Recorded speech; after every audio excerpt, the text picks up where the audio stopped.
On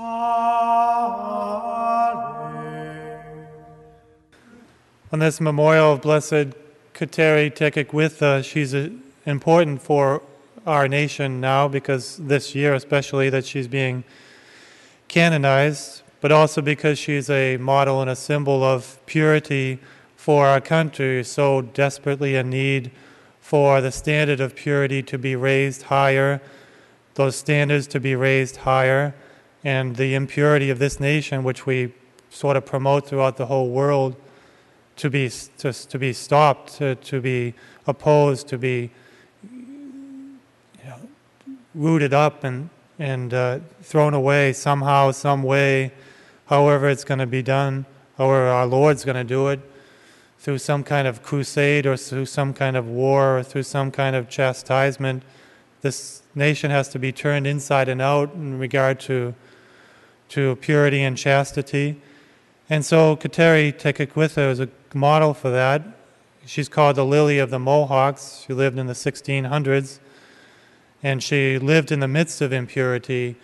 The Indians there, they had sexual license that was just widely, very open everywhere in their tribes, and there wasn't any semblance of modesty and privacy at all. And yet she preserved her innocence, and she took a vow of chastity when she was a teenager after she had learned the Christian faith. Her father was a Mohawk chief, and her mother was a Algonquin Indian taken in their raids, and she was made the wife of this Mohawk chief, but they both died when she was young through smallpox. Her brother died as well, and she was disfigured in her face because of the smallpox, and also she couldn't see very well. So she grew up with her uncle, who was also a Mohawk chief, and he was opposed to the Christian religion. But although he let a Jesuit priest come into his tribe and preach, which she learned the Christian faith through this Catholic Jesuit priest. And he taught her catechism, and after a year of studying the Catholic faith, she was baptized, and then she was persecuted by the whole tribe, really, especially her closest relatives. And so because she suffered so much opposition, she wouldn't work on Sundays, and so they wouldn't feed her on Sunday because she wouldn't work. And she would have stones thrown at her and was mistreated by the other Indians. And so because the opposition was so strong, the Jesuit priest suggested that she go up to the Jesuit mission up in Canada, in Montreal, which was 200 miles away. So she had to escape, really. And as she was escaping, her relatives went after her and couldn't find her because she hid in the reeds of the water, and was eventually got up to Montreal and the mission there. And there she was safe, and she could practice her Catholic faith, and she developed a deep life of prayer and also practiced many very austere penitential practices. And she wanted to have her own convent, and she and a couple other Indian ladies tried to do that, but they were dissuaded by the Jesuit priest there. And because of her austere penitential practices, she became ill, and she died at an early age, 24 years old.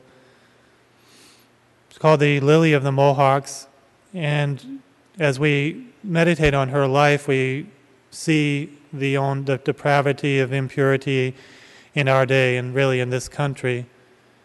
And we think about, this culture is not much unlike the sexual license of the Indians, because it is everywhere. It's even in our homes. It's in our computers and our television. So it's entering into our homes, and it's everywhere, as you know.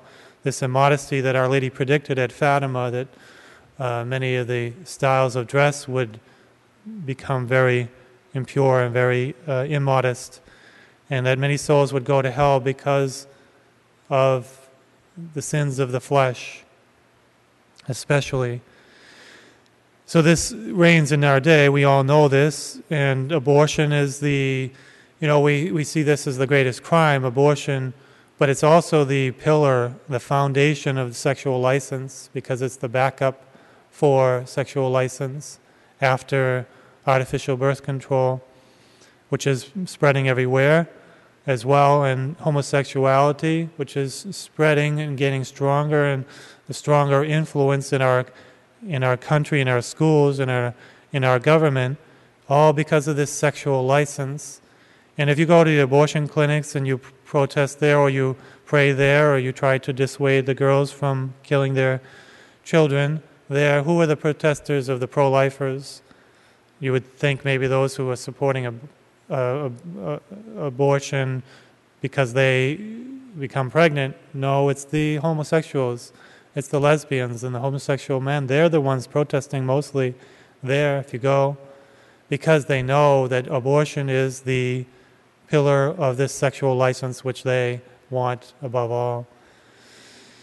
So abortion is a tragedy, and immodesty in dress everywhere. These things, we reflect on them. How is it going to stop? How are we going to root it out? There does have to be a crusade really of purity.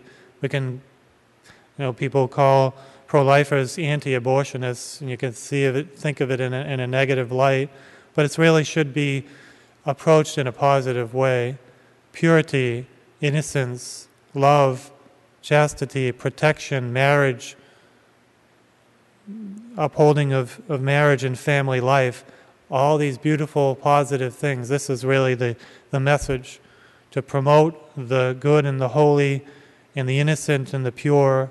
This is our message. This is the message, the symbol of Kateri, Tekakwitha. Not so much this, the negative aspect has to be mentioned as well. We do have to fight and oppose and use every method we can to fight this evil in our day. But we need to promote goodness and holiness and purity, especially, and hold up these models, the models of the Catholic Church, the models of purity and holiness, so that there's something positive to look forward to, look to, and how to live our holy life of innocence and happy family life and innocence of children, childlike purity. We promote these things. We need to do a crusade, but first of all, it comes from personal purity, personal holiness, personal prayer life, personal devotion to the sacraments of confession and Holy Eucharist. We have to establish purity first in our own life, our own spiritual life, and then go out and do this crusade. Kateri was greatly devoted to prayer. She would pray in the woods and kneel down in the snow and kneel down in the cold chapel before the Blessed Sacrament for hours and hours. Prayer. She had a deep prayer life, and she would wear the rosary and pray the rosary all the time. She loved the rosary.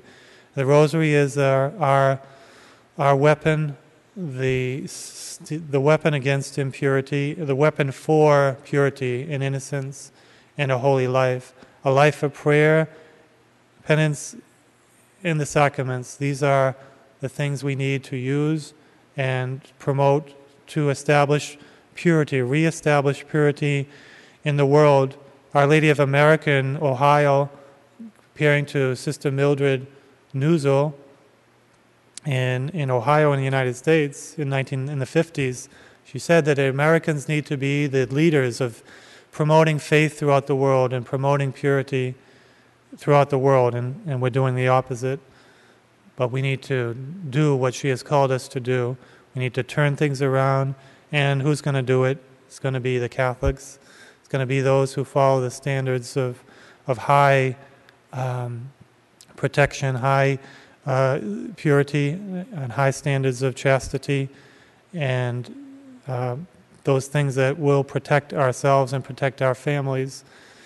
So let us pray to Kateri this year, and this year of her canonization in October, as this standard to hold her up, and always to turn to her for help in our own personal life and for our poor country.